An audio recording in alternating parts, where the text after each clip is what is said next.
ठ्याक्कै के अरे रौतहमाईको पिकमा आइपुगेको छौँ। यो पिकै हो हामी त्यो योबाट रोड हुँदै हुँदै त्यहाँबाट तलबाट आउँदै आउँदै तलबाट झर्दै झर्दै झर्दै झर्दै आएको हामी। अब माथि हामी जहाँ आइरहेको छौँ यो चाहिँ एकदम पिक हो, टुप्पोमा छौँ हामी। यो डाँडाको हेर्नुहोस्, अब यहाँबाट देख्न सकिन्छ धेरै डाँडाहरू तल तल छौँ। डाँडाहरू चाहिँ धेरै तल छ, हामी धेरै नै उचाइमा छौँ। सायद अब यो तल रौतहमाई चाहिँ वास्तवमा 3000 मिटर उचाइ हो। सायद अब हामी 3200-3300कै हाराहारीमै आइपुग्यो कि जस्तो लाग्छ मलाई, जहाँसम्म लाग्छ है। अब यहाँबाट हेर्दा अब यति राम्रो मनमोहक दृश्य छ। हेर्नुहोस् बादल यति मजाले बादल फाटेर आइरहेको छ तल है। सबै बादल फाटेर डाँडाहरू कति राम्रो देखाएको छ। अझ यहाँ हामीलाई घाम अलिकति सूर्यनारायणले अलिकति उग्रिदिनु भएको छैन। उहाँ सूर्यनारायण उग्रिदिनु भयो भने त अझ सुन्न सुगन्ध हुने थियो। यो सौन्दर्यलाई अझ अनुभव गर्न पाइन्थ्यो होला। अब सूर्यनारायण अलिक रिसाउँदै हुनुहुन्छ, सायद फोन देखाउनुहुन्छ होला। यो डाँडा काँडा यहाँ हेर्नु न, डाँडै काँडा मात्रै कति कति यति माथि हाइट, यति राम्रो ठाउँ। यो पर्यटकीय दृष्टिले एकदमै उत्कृष्ट गन्तव्यभित्र पर्छ यो पूर्वी तराईको। यहाँ लगभग रुटै हो यसलाई प्रवर्धन गर्न मात्रै नसकेको। बिहान जस इटेरीबाट जो मान्छे हुन्छ इटेरीबाट चाहिँ लगभग 3 देखि 4 घन्टाको दुरीमा छ यो। बिहान आएर म्याक्सिमम् यहाँ आउने मान्छेहरू चाहिँ तल गाडी लिएर आउनु हुँदो रहेछ। गाडी माथिसँगै आउँछ, त्यहाँ आएर बस्ने, अब बसै आउने रहेछ। आएर बस्ने भने ड्राई पिकनिक खाने, त्यहाँ पोखरीमा यसो खानपिन गर्ने, पोखरीको मन्दिरको दर्शन गर्ने, पोखरी यसो घुम्ने। त्यस पछाडि यहाँ माथि त्यो उकालो चढ्दै आउनुपर्छ। लगभग 2 घन्टा 2 देखि 2.5 घन्टाको समय चाहिँ यो माथि लाग्ने रहेछ कम्तीमा। सहज छ बाटो, एकदम खुड्किलाहरू एकदम सहज छन्, सरल आउँछन्। हाम्रो साथीहरू उहाँ सायद आउनु भएको होला, उहाँहरू सुसेल्दै हुनुहुन्छ, उहाँ पर हुनुहुन्छ हो यहीँ। यहाँ हाम्रो साथीहरू तलबाट आउनु भएको छ है। केही साथी आउनु भएको छ, सबै त भ्याउनु सक्नु भएन छ।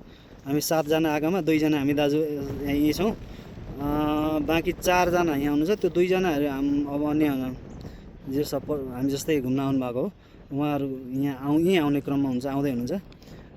जस यो ठाउँ आएर चाहिँ किन आएँ भन्ने, यति राम्रो ठाउँ मेरो समयको एकदमै सदुपयोग भयो भन्ने चाहिँ महसुस हरेकलाई हुन्छ यहाँ आइपुगिसकेपछि।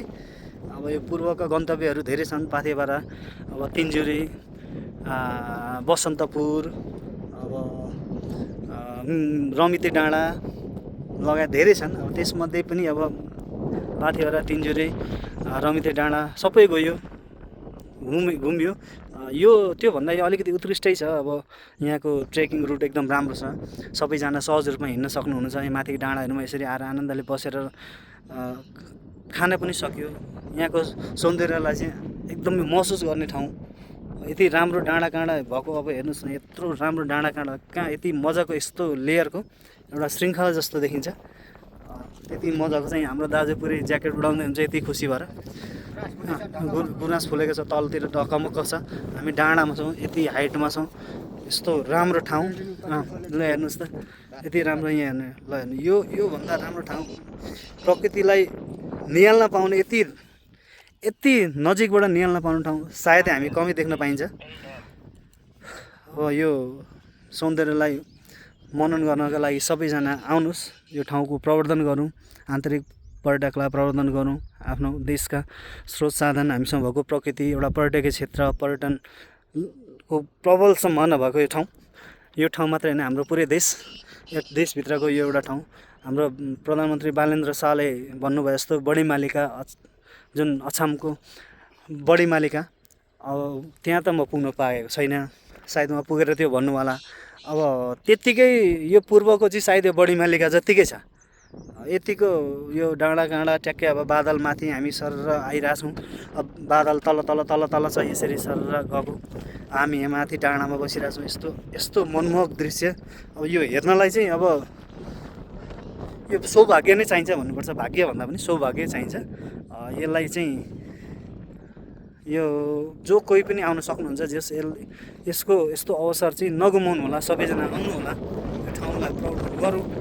हाम्रो देशमा भएको एकदम प्रबल सम्भावना पर्यटनको सकेसम्म हामी नागरिकले नै प्रवर्धन गरौँ। देश विदेशबाट पर्यटनको लागि प्रवर्धन गर्ने यहाँ मान्छेहरूलाई ल्याउन सकौँ।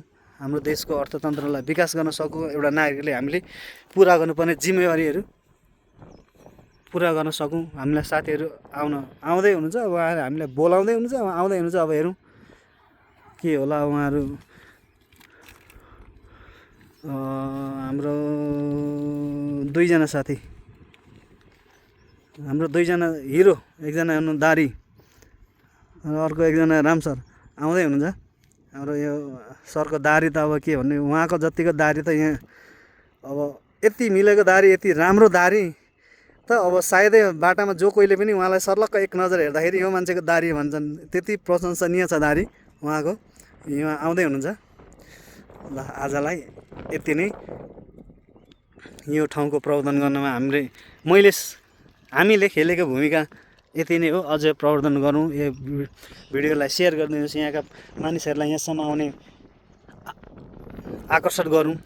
यो ठाउँ त यसै नै आकर्षक छ, सबैले आकर्षक बनाऊँ। हामी नै मिलेर यो ठाउँ बन्ने हो। हामी नै बनेर हामीले नै हाम्रै सहकार्यमा देश बन्ने हो। हाम्रै सहकार्यमा ठाउँ बन्ने हो। हाम्रो सहकार्यमा हाम्रो नेपाल बन्ने हो।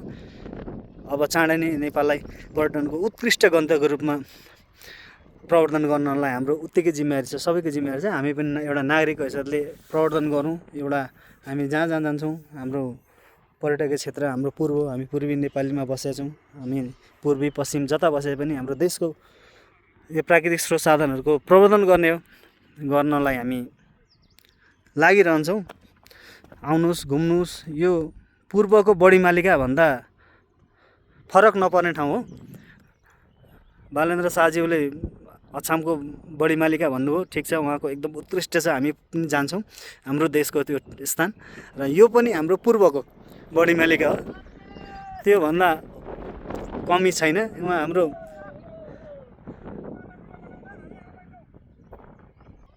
ल हेर्नुहोस्, यो हाम्रो दाजुको यति खुसी हुनुहुन्छ किनभने यतिको ठाउँ प्रायः हामी आउन सकिँदैन। अब यति राम्रो ठाउँमा त अब आएपछि नाच्नु त परिगयो, यतिको नाच्नु परिगयो, यतिको भिडियो खिच्नु परिगयो। यो ठाउँको प्रवर्धन गर्नु नै हाम्रो कर्तव्य हो कि। एउटा असल नागरिकको कर्तव्यभित्र हाम्रो यो पनि पर्छ। हाम्रो ठाउँलाई प्रवर्धन गर्छौँ। हामी यो टिममा त होइन, तल धेरै टिमहरू हुन्छ। हाम्रा साथीहरू सायद हामी सँगसँगै तल आउनुभएका धेरै पर्यटन यो स्थानको रमणीय स्थानलाई चाहिँ मनन गर्नको लागि आउनुभएको धेरै छ। तल टोली उहाँहरू आउने क्रम जारी छ। केही साथीहरू पर आउँदै हुनुहुन्छ। उहाँ हाम्रै टोली हो।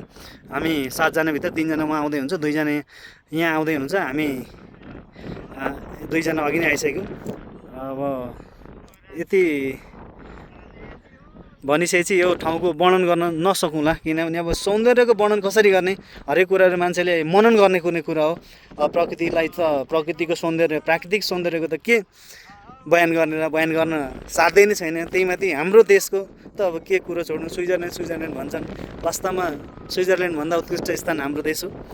यहाँको डाँडा काँडा, यहाँको सौन्दर्यता, यहाँको यो हरियोपन, यहाँको प्रकृति, स्वच्छता, यतिको ठाउँ चाहिँ सायदै विश्वमा हामी भाग्यमानी छौँ। नेपाली भएर जन्मिनु नै हाम्रो लागि सबैभन्दा ठुलो भाग्य हो। यसका लागि हामी गर्व गर्छौँ। नमस्कार, हामी आज करिब 3000 मिटरको उचाइमा छौँ। यो 3000 मिटरको उचाइमा भएको ठाउँ चाहिँ यो उदयपुर जिल्लाको रौतमाई गाउँपालिका अन्तर्गत रहेको रौतमाई पोखरीमा अवस्थित डाँडो हो। रौतमाई पोखरी चाहिँ धार्मिक तथा पर्यटकीय आस्थाले चाहिँ एकदम पर्यटकीय केन्द्रबिन्दुको रूपमा रहेको छ।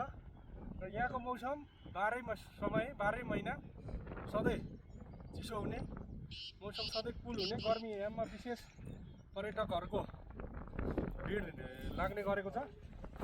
त्यसमाथि तपाईँको यो माथि डाँडोको यो फाँड चाहिँ घुमाएर देखाइदिनु छ। यो डाँडोको फाँड चाहिँ पश्चिमको बाजुराको बढीमालिका